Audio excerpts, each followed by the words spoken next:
عاجز بنو لیکن اس قدر نہیں کہ اگلا آپ کو حقیر و ذلیل سمجھے۔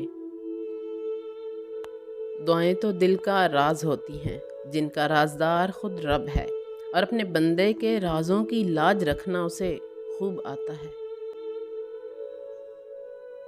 اور ایسا تو کائنات میں کچھ بھی نہیں جو اس کے کن سے ہو نہ سکے۔ جب زمین کے دروازے بند ہو جاتے ہیں تب رب آسمان کے دروازے اپنے بندوں پر کھول دیتا ہے۔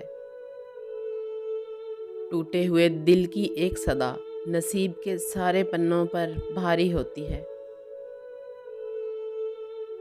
شکر اس مقام کو کہتے ہیں جہاں اللہ کی رضا اور آپ کی خواہش ایک ہو جائے۔ الحمدللہ رب ذوالجلال ثم الحمدللہ۔ اور شکر کے لیے یہ وجہ کافی ہے کہ اللہ ہم سے محبت کرتا ہے۔ کامیاب لوگوں کی غیبت کرنا ناکام لوگوں کی مجبوری ہوتی ہے۔ ہمارے معاشرے کا سب سے بڑا زوال یہ ہے کہ جن لوگوں کا اپنا کوئی مستقبل نہیں، انہیں اکثر دوسروں کے مستقبل کی فکر لاحق رہتی ہے۔